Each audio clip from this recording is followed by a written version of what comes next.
Bonjour et bienvenue dans ma chaîne YouTube Le Monde des Livres Fantastiques. Aujourd'hui, c'est une vidéo spéciale que je vous propose. D'ailleurs, c'est pour cette raison que j'ai mis ma couronne d'écriture. Non, je plaisante. D'ailleurs, il va falloir que je la rende à l'elfe à qui je l'ai empruntée.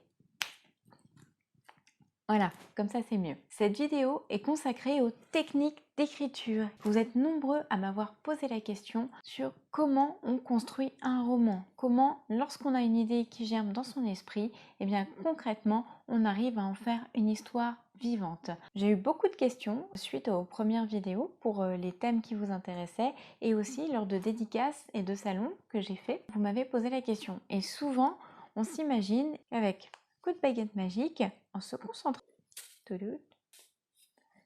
armé de mon stylo licorne, j'obtiens, abracadabra, un livre. Ce serait bien pratique si ça marchait comme ça, mais malheureusement, c'est pas le cas. Allez, bye bye la baguette. Il y a des techniques d'écriture qui permettent de réaliser vos rêves, de concrétiser votre idée et d'en faire une histoire. Que vous souhaitiez la publier ou simplement la transmettre à vos proches ou même la garder pour vous. Et c'est ce dont je veux vous parler. Souvent, on s'imagine que un travail d'écriture, c'est une montagne insurmontable. Mais non, il y a de vraies techniques pour écrire et c'est ce dont on va parler. Je vous propose une méthode très simple qui repose sur 5 points.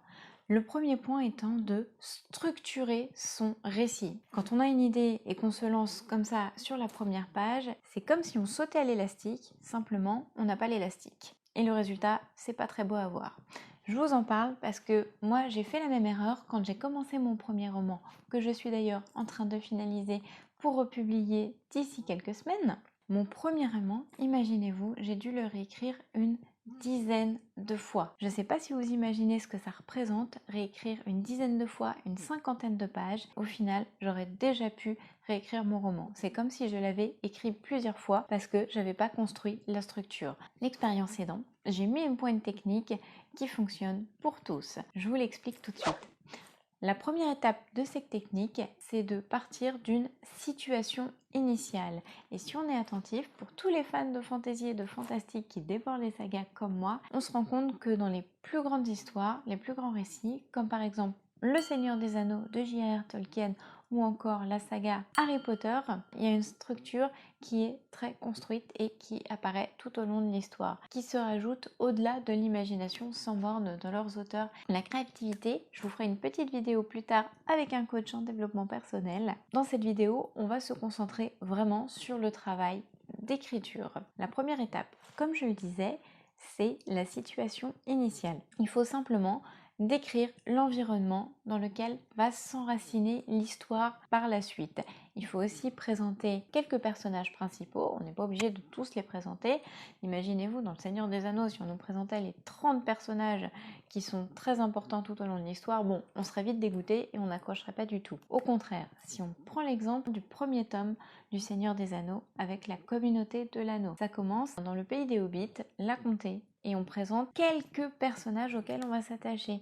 Particulièrement, on a Frodon Sacquet et Sam Gamgee, son fidèle acolyte. On a bien évidemment Gandalf. Et ces personnages, vous nous entraînez avec eux peu à peu au cœur de l'histoire. On peut prendre aussi un autre exemple avec le tome 1 d'Harry Potter, Harry Potter à l'école des sorciers, où la situation initiale, c'est un orphelin, Harry, qui vit avec son oncle et sa tante et qui est maltraité à la fois par eux mais aussi par son cousin. Et ça permet de créer tout de suite un sentiment d'attachement et de compassion vis-à-vis de ce personnage. Et c'est très important pour raccrocher le lecteur dès le début. La deuxième partie, et c'est là où ça devient intéressant, c'est l'élément perturbateur. C'est ce qui va déclencher l'action. Ça va perturber l'équilibre de la situation initiale qu'on a décrit. Dans Le Seigneur des Anneaux, c'est la découverte de l'anneau que Bilbo a légué à Frodon. Et c'est aussi le moment où Gandalf annonce à Frodon qu'il doit partir avec l'anneau, car il est recherché par les Nazgûl, ces vilains cavaliers noirs qui cherchent à s'emparer de l'anneau à tout prix. Dans le tome 1 d'Harry Potter, c'est simplement le moment où la magie fait irruption dans la vie d'Harry Potter lorsqu'il apprend qu'il est un sorcier. C'est le moment où ça devient intéressant. En général, c'est quand les personnages commencent leur aventure et qu'on est bien accroché dans le récit. Alors, concrètement, comment ça se passe? Dans le Seigneur des Anneaux, toujours dans la communauté de l'anneau, c'est au moment de la formation de la communauté de l'anneau et de ses 9 compagnons qui, entraînés par Gandalf, vont vivre de multiples aventures. Alors je vais pas toutes vous les décrire ici parce que sinon on en aurait pour plusieurs heures. Et puis surtout ça gâcherait un petit peu le suspense pour ceux qui veulent le lire. C'est le moment où on plonge dans l'aventure aux côtés de nos héros. Dans Harry Potter, dans le tome 1, c'est le moment où Harry Potter, Hermione et Ron, ces deux acolytes, découvrent l'existence de la pierre philosophale qui est cachée à Poudlard et ils veulent tenter de la récupérer. Les péripéties, c'est une étape un petit peu à part quand on écrit parce qu'on n'est absolument pas limité. On peut en écrire autant qu'on veut dans le roman. Tandis que la situation initiale, au bout d'un moment, il faut quitter l'introduction, il faut se lancer. Il faut lancer le premier élément qui va nous faire basculer dans le récit. Sinon, on se lasse au bout d'un moment. Et les péripéties, c'est le moment magique où on se dit « Waouh, c'est vraiment pour ça que j'aime cette saga ». La partie 4, vous l'aurez compris, elle survient après la fin des péripéties. C'est lorsque le ou les protagonistes principaux, le personnage principal, prend une décision qui permet de résoudre les péripéties dont il veut s'extraire. Par exemple, dans Le Seigneur des Anneaux, c'est après la mort de Gandalf. Désolé, Gandalf le Gris disparaît à la fin du tome 1. Frodon décide de partir de son côté pour porter l'anneau en Mordor parce qu'il comprend que l'anneau représente un danger au sein de la communauté et qu'il n'est plus en mesure d'assurer sa mission. Dans Harry Potter, c'est lorsque Harry arrive face au miroir et qu'il décide de récupérer la pierre philosophale et qu'il doit affronter Voldemort pour se tirer de cette situation. C'est un peu l'ultime épreuve. C'est pas la description de ce qui va se passer, c'est vraiment l'explication de la décision du personnage qui va permettre de conclure les péripéties de son histoire.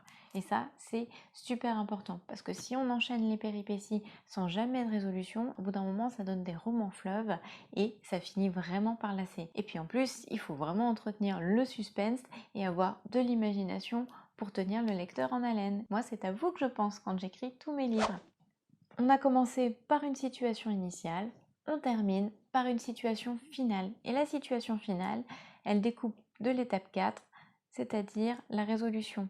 Autrement dit, le personnage principal met en application sa décision. Dans Le Seigneur des Anneaux, ça se manifeste par le fait que la communauté de l'anneau se scinde en plusieurs groupes, qui résultent de la décision de Frodon de partir de son côté pour porter l'anneau en Mordor. Bon, il y a une petite surprise à la fin puisque Sam décide de le suivre et Frodon se dit que avoir un compagnon de route, ça peut être quand même plutôt sympa. Dans Harry Potter, c'est lorsque, après avoir affronté Voldemort et récupéré la pierre philosophale qu'il a remise à Dumbledore, Harry comprend que son destin est d'affronter le célèbre mage noir, aidé de Ron et d'Hermione. Et sachez que cette technique, qui peut paraître simple, mais qui demande un petit peu d'entraînement, je l'ai utilisée pour tous mes romans et j'en ai plus d'une dizaine à mon actif. Croyez-moi, ça fonctionne. D'ailleurs, n'hésitez pas à regarder dans la description de cette vidéo, il y a tous les liens de mes romans, si vous voulez faire une idée de comment on structure un roman.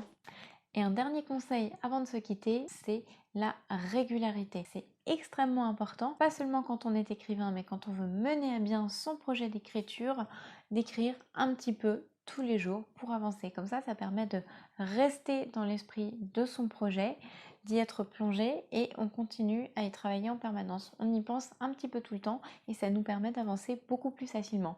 Plutôt que de commencer à écrire une dizaine de pages, de s'arrêter pendant 3 mois et de reprendre. Là, c'est vraiment difficile. C'est beaucoup plus facile en fait de repartir de zéro. J'espère que cette vidéo vous a plu. Moi, j'ai passé un excellent moment avec vous. N'hésitez pas à me dire dans les commentaires si vous aussi vous avez un projet d'écriture. Et si vous avez bien suivi, eh bien vous me direz quelle est la situation finale de cette vidéo. Non, je plaisante. En tout cas, abonnez-vous à ma chaîne YouTube, commentez, likez et partagez. Et n'oubliez pas de cliquer sur la petite cloche bleue pour être prévenu lors d'une prochaine vidéo. Et moi je vous dis à très vite. Ciao ciao.